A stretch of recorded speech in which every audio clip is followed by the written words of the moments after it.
Trump looking at them. That's all that is. Yeah. They don't want nobody in the Trump administration. Nobody got to do with Trump.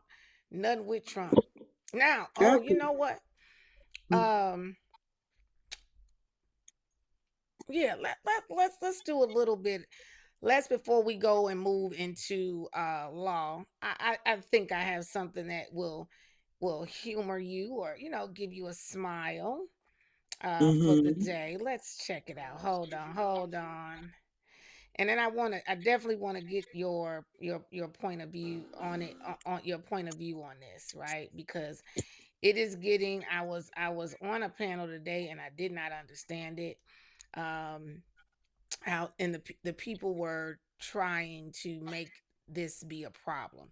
So they had a problem with this. So I'm not sure. I want you to tell me what your thoughts are Mm-hmm. on it, and then you guys too, not just SAG. If you're in the chat, you watching anywhere, you watching.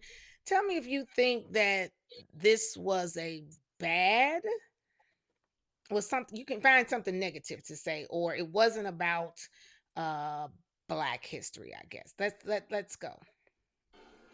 This is a nice full room. You know, we have a ballroom being built right now. So in about a year and a half, we'll be able to have about I'd say 10 times the number. We can I can't get some hear it. friends that couldn't make You it can hear today it. because, frankly, I can't hear it's it that being good. sold out. You can hear it. Mm-mm. Okay, hold on.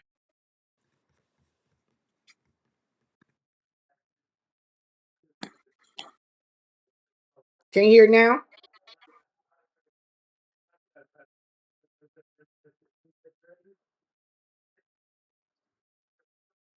Well, let Can me you? change that. I could hear it before, but it was really low, so I couldn't hear it. It's not that I couldn't hear anything. It was too low. Okay, can you guys that are watching on YouTube, can you hear it? Can you let me know if you can hear it? Any of my viewers on YouTube, give me a thumbs up if you were able to hear it loud and clear. Let sister know. Thumbs up if you were able to hear loud and clear. Tell me now, Stack. Into the most beautiful ballroom. It's being built right now. So it's pretty. And they wanted it for 150 years. We're getting it done a lot. We're getting I a can lot hear it. quicker That's this Trump time, too. talking. Yeah. Well, I want to thank you all and welcome you to the White House on this very special occasion. It is indeed. I've been at every one of them, and we celebrate the 100th anniversary of Black History Month. That's a big deal. 100. Wow. That's sort of special. The 100th. That's about as like You can't 150 hear is good, Mary? but 200's better, right? 100's better. I don't know what. Let me. Okay, tell me, Mary, if you can hear now.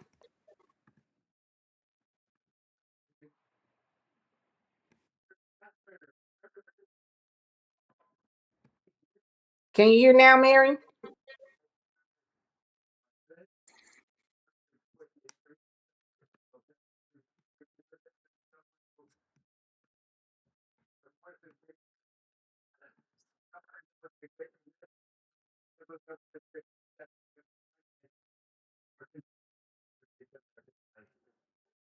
No. I don't Honored know. to be joined this afternoon by many exceptional African American leaders and patriots, including What about now? Secretary Scott Turner, recommended. Where is Scott? Where is Scott? But no.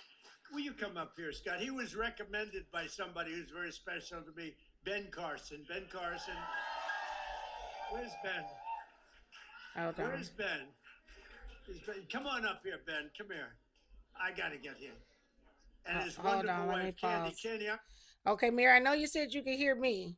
You guys can't hear you can you hear the video that's playing, Mary? I guess yeah, that's the question. Can you hear the sound from the video before I keep going, Stag?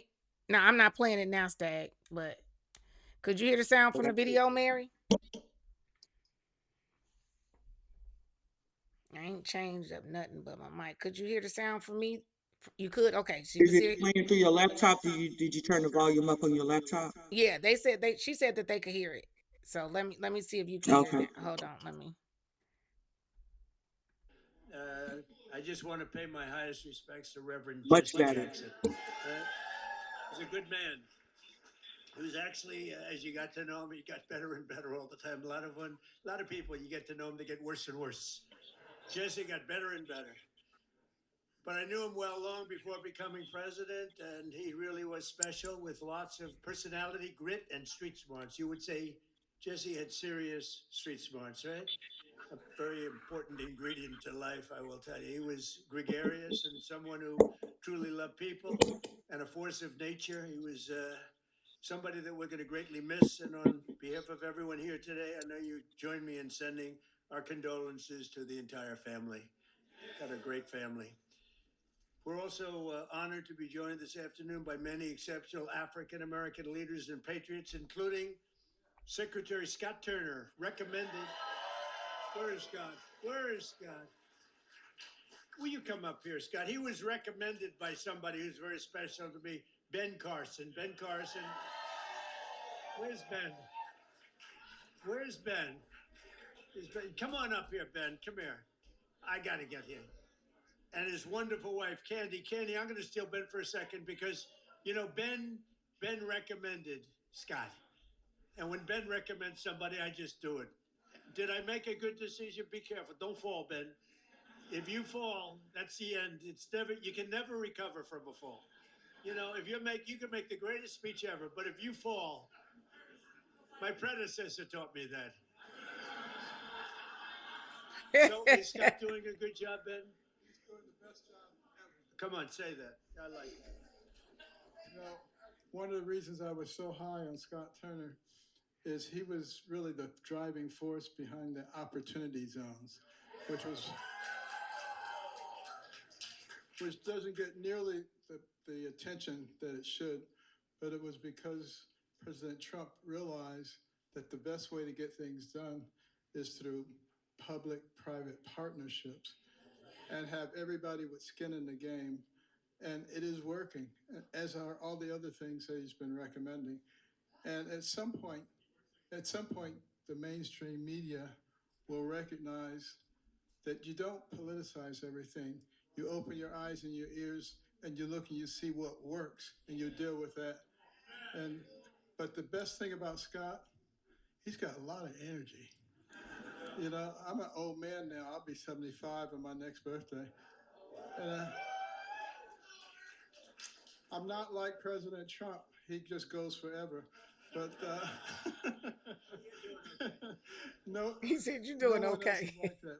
But Scott Turner, we call him the Energizer Bunny, and he is doing a fantastic job. And I want to congratulate all the people at HUD because most of them have come back and continued with what we're doing during the first Trump term, and it's fantastic. Thank you very much, Scott.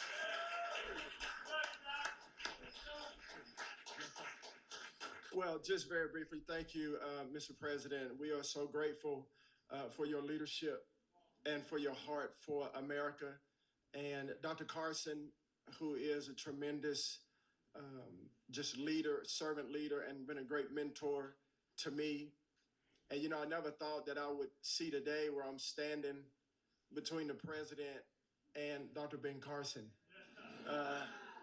That's pretty cool. Yeah.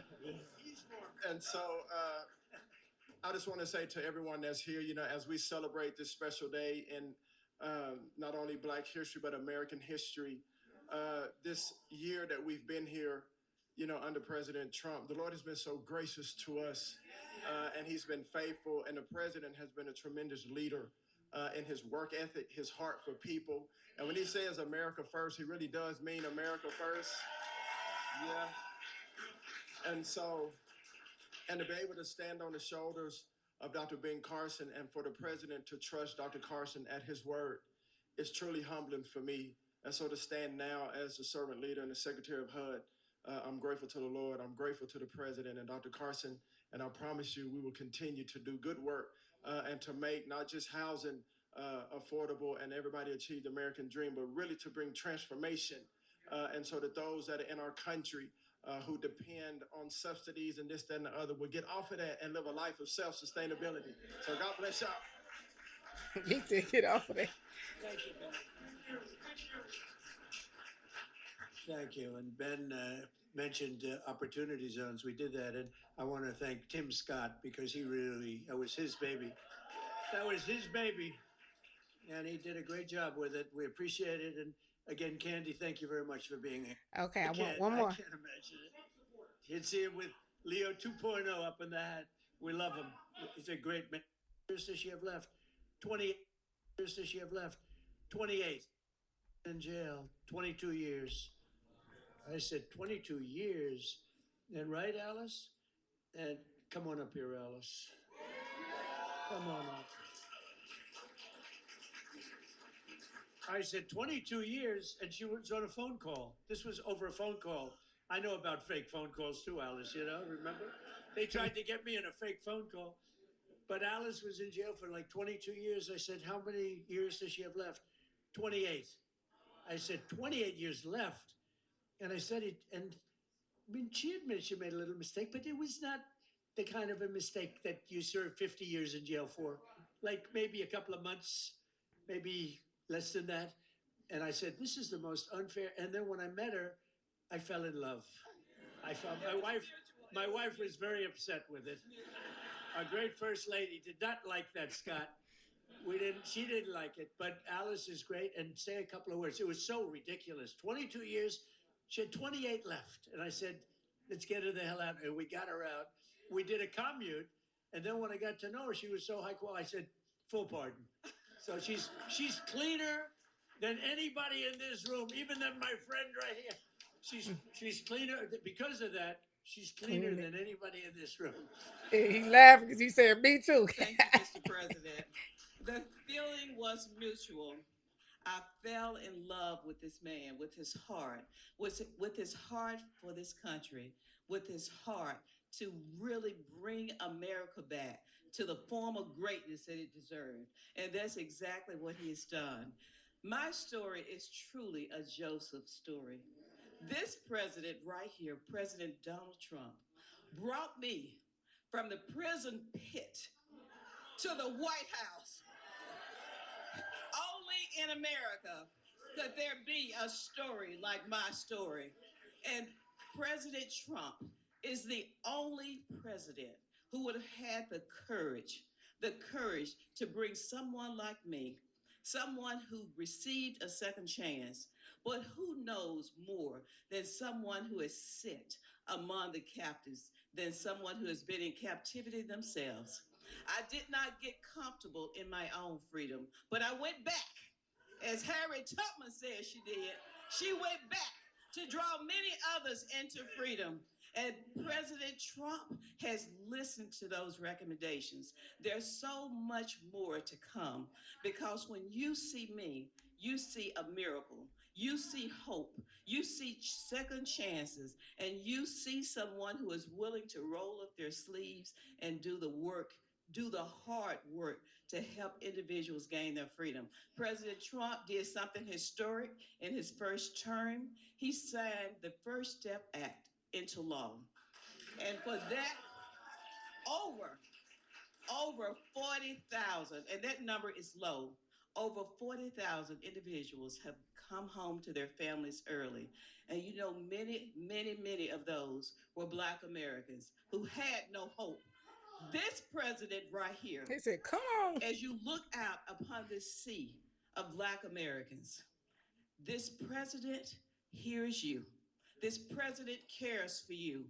Don't let anyone tell you that this president right here, Donald Trump, has not is not for Black America, because he is. I'm standing here today. I'm standing here today as a testament to how he feels about Black Americans. There has never been a position like this. I don't know if there ever will be before, but I worked with him in his first term, and I'm proud to now officially have the title to make it happen. Let's get real with the realness. Let's get behind President Trump, who truly has turned our nation around and made us the envy of every country in the world. Thank you, Mr. President, and thank you, God, for recognizing and raising up this man to be the leader of the free world. I love you. Okay. Great woman. Wait, hold on. You know, when I was looking for a pardon person, like a pardon czar, they gave me somebody from Harvard, somebody from Yale, somebody from Princeton, somebody from Penn, somebody from Stanford. And I said, do you know anything about it? Well, we can learn. You know, they can. And when I met Alice, I said, she's better than these people. And she's done a fantastic job. You know, I said to Alice, I said, so I'm looking for people like you to let out. How many people are there like you? She said, many. I said, many in jail. Think of it, 22 years she was in jail, and she had 28 years to go on a phone call. You admit you did a little something wrong, right? But it was like, okay, it wasn't 50 years. Even if you said 6 months, today it would be probably nothing. But even if you said some little time, but I said, I'm looking for other people like you. How many are there? Many. Then I was worried I said, well, maybe she's going to say everybody should be let out. And we're not a believer in that. I said, so Alice, are there people that shouldn't be? You met a lot of people, right? Are there people that shouldn't be let out? Absolutely. Then I felt better. All right, all right. So you know we have people watching from other platforms, and so we have a naysayer and a negative person who's saying, "Oh, he used the lady, and don't put God in this, and all of these things." What is your take? You saw both things. I also, because I want to get your opinion, Stag, and you guys in the chat as well. I've also heard several things. It wasn't about Black history. It was only about Donald Trump.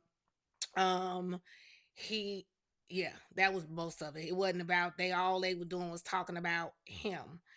And for me, my point of view is he was giving the Black people who are in or a part of in his administration the opportunity for us to see, because everybody swears there are no Black people, because it's some more he names throughout this that are a part of all of the departments, right?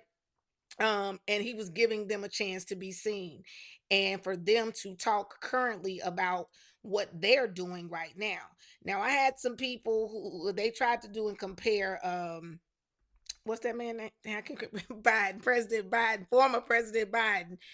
Um and they were playing, and he talked with his, and I guess he was talking about the past, and they felt like, I guess, that he was I guess talking about the past, because I guess it's Black History Month.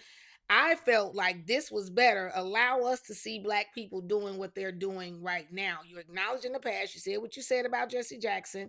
You are saying this is the 100th Black History Month of this country, but let's see what Black people are doing today. What these Black people are doing as a part of this government. So for me, that made more sense to me. But what are your thoughts, Stag? I'd love to hear 'em.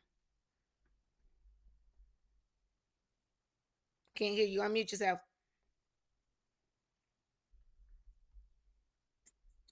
I agree. I am tired of discussing the same old time. Not, don't take this wrong, but the same old tired people from when I was a kid and my uncles and I was kids, and they just talking about the same old people like there were not other Black people doing things, and they're not, and they haven't done anything since then, right? Mm-hmm. Mm-hmm. According to, academia and the left and stuff, when it comes to Black History Month, and they want to, talk about Black history, they only go as far as civil rights and King. And I'm happy to see him highlighting, because isn't that what they're always talking about, representation, right?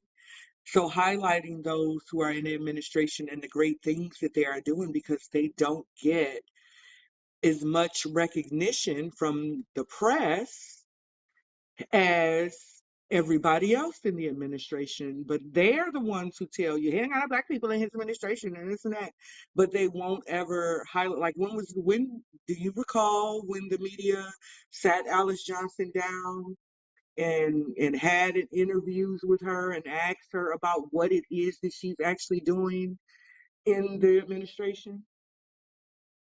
I can't recall it. Scott Turner, rather than just, asking him trick questions about the policies, right?